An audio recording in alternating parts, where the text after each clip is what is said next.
Imagine a boy in Porto Alegre, barefoot on a concrete futsal court, the ball never leaving his feet for more than a second. He is 5 years old, he is already different, and somewhere deep in him, already smiling, Ronaldo de Assis Moreira was born on March 21st, 1980, in the capital of Rio Grande do Sul, Porto Alegre in southern Brazil. His father, João, was a shipyard welder who once played football for a local club. His mother, Miguelina, sold cosmetics and went on to train as a nurse. His elder brother, Roberto, had already demonstrated a talent with a ball. Football wasn't a hobby in this house.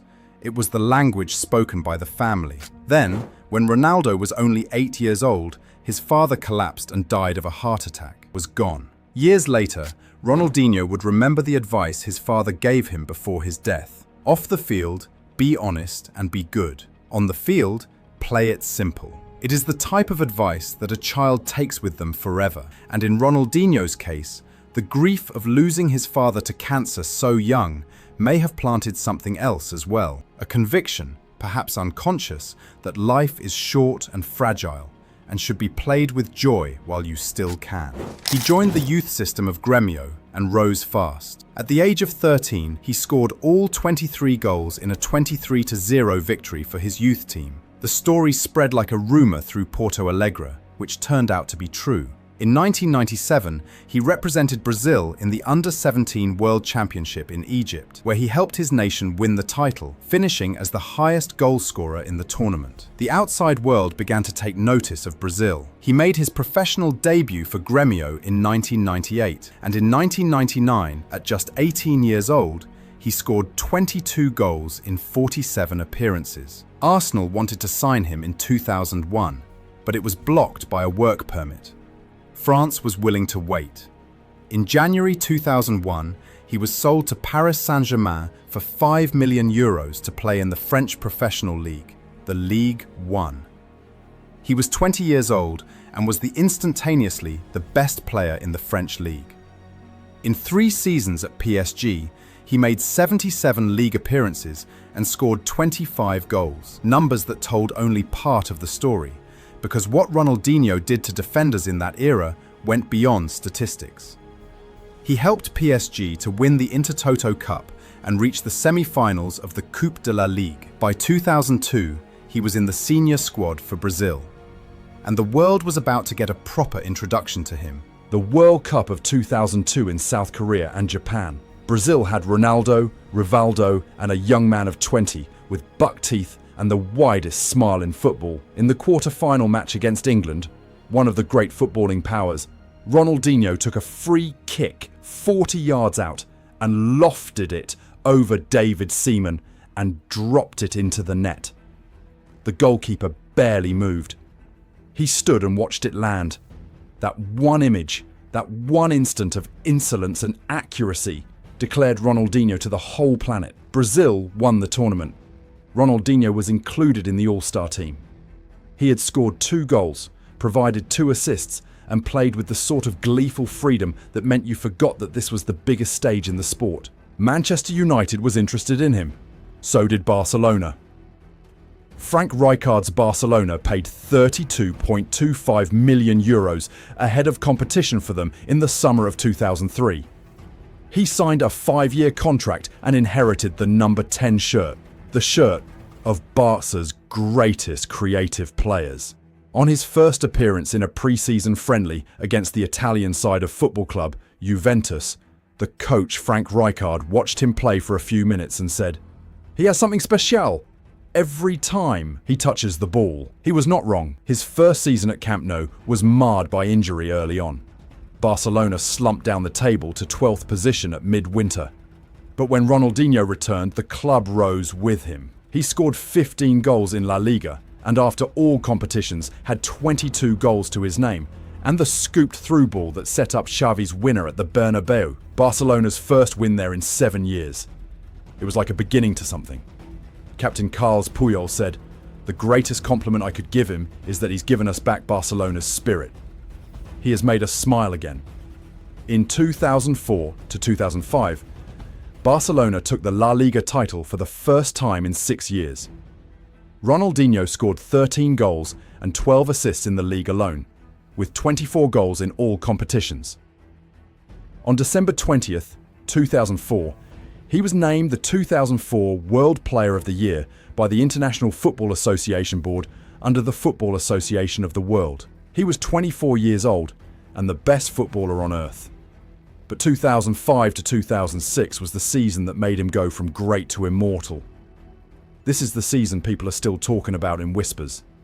He played 45 games in the total of the competition. He scored a career best 26 goals, including 7 in the Champions League. In the El Clasico at the Santiago Bernabeu in November 2005, he scored 2 solos of breathtaking quality. When the second one went in, something extraordinary happened. The Real Madrid fans, the fans of the fiercest rivals in world football, were standing up and applauding him. They applauded an opponent.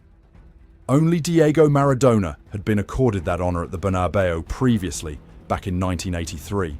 Ronaldinho played back to the center circle with that smile on his face, as if this was just the natural order of things. Barcelona went on to win the Champions League that season, their first in 14 years, with a 2-1 win over Arsenal in the Paris final. They also retained La Liga. Ronaldinho won the 2005 Ballon d'Or, the 2005 UEFA Club Footballer of the Year, and his second consecutive 2005 Football World Player of the Year. He was by any measurement the greatest player in the world. He was also, as seen by those around the club, beginning to enjoy the world a little too much. The parties got longer. The training sessions became shorter. In 2006, Brazil went into the World Cup in Germany as defending champions, and Ronaldinho was the centerpiece of their attack. They were beaten in the quarter-finals against France. The president of football in Brazil wept in public. 2 days after the defeat, a 23-foot fiberglass Ronaldinho statue was burned down by vandals in Chapecó. That same day, Ronaldinho and Adriano moved back into Barcelona and organized a party that lasted until the early hours of the morning. The Brazilian public felt betrayed. The image of a broken statue and a partying through the night have characterized what people think about that time forever. 2006 to 2007 was still good. 21 La Liga goals. Barcelona finishing second. But the edge was blunting. Barcelona offered him an extension for the value of £85 million for 9 years. He declined. In 2007 to 2008, a muscle tear cut off his season early after only 28 games. The president of Barcelona said in public that Ronaldinho needed a new challenge. In July 2008, AC Milan paid €22 million for a player who rejected an offer from Manchester City to join them to the tune of £25.5 million. He wore the number 80 shirt as the 10 was taken. He had left Barcelona with 94 goals in 207 appearances. 2 La Liga titles, 1 Champions League, a Ballon d'Or, and 2 World Player of the Year awards. It was because of him that Lionel Messi had a club to grow up in. He had set up the first ever goal for Barcelona by one of his scoop passes for Messi on the 1st of May 2005. He had handed the torch and maybe didn't know it. Milan was a quieter story. First season, 32 appearances, all competitions, 10 goals. Moments of the old brilliance. A first goal in a 1-0 win over Inter Milan. A few flashes of the Elastico that made defenders look foolish, but not sustained dominance. In 2010 to 11, he was a part of the squad that won Serie A, but his direct contribution was less. He scored 22 goals with 68 appearances for Milan in total. In 2011, he returned to Brazil. He joined Flamengo in January 2011. The most supported club in Brazil, a homecoming of sorts, though not to his city. He gave them what energy he had left. In June 2012, he transferred to Atlético Mineiro. And here, unbelievably, there was one more outbreak of the old fire. He led Atlético to the Copa Libertadores title in 2013, South America's Champions League, which he had never won. He was 33 years old. The city of Belo Horizonte celebrated as if it were 2006 again. He is also a double champion Mineiro state title with Atletico. It was, as endings go, a good one. What followed was a slow fade. Querétaro in Mexico in 2014, where he received yet another standing ovation from opposing fans after scoring twice against America. Fluminense in 2015, 9 games, a contract terminated by mutual agreement. A stint playing futsal in India in 2016, playing for Goa Fives. On January 16, 2018, his brother and lifelong agent, Roberto, confirmed his retirement. He was 37 years old. In 97 appearances for Brazil, he had been given the nickname Ronaldinho Gaucho by his country to differentiate him from the other Ronaldo. He had scored 33 goals.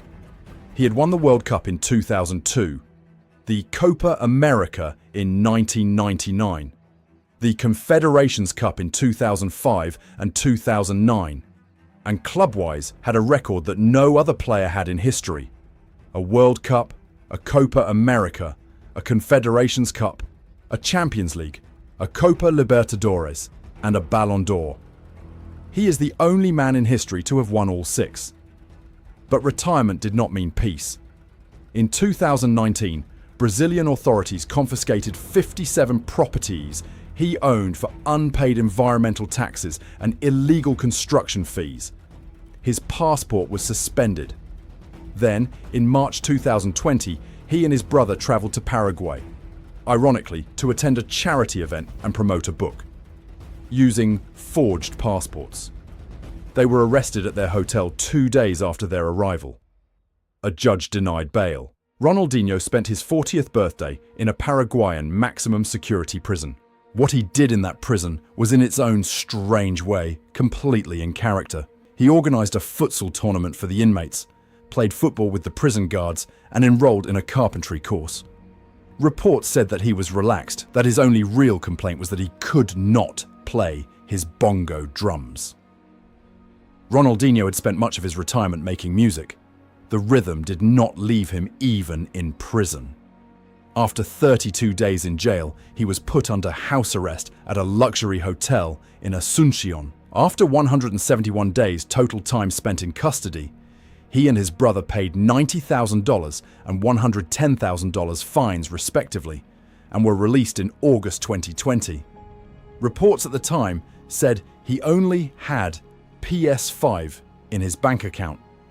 Within 4 months of his release, he had made more than 5 million Brazilian reals in brand deals, esports, a music video, and his own gin brand, R1. The man had always known how to perform under pressure. There was a documentary released, fittingly named Ronaldinho, the happiest man in the world. He would be a global ambassador for Barcelona until at least 2027. What do we make of Ronaldinho? The man who was voted World Player of the Decade for the 2000s, ahead of both Messi and Ronaldo. The man who received standing ovations from opposing fans on 2 separate continents. The man who organised a football tournament in prison and taught tricks to the guards. The man who, by some accounts, could have been the greatest of all time, and chose instead to be the happiest. His father told him to play it simple. And in a way, Ronaldinho did exactly that. He played football the way a child plays it on a concrete court in Porto Alegre, for the pure joy of the thing, without ego or calculation or fear. The world gave him trophies and statues and stadiums full of adoration.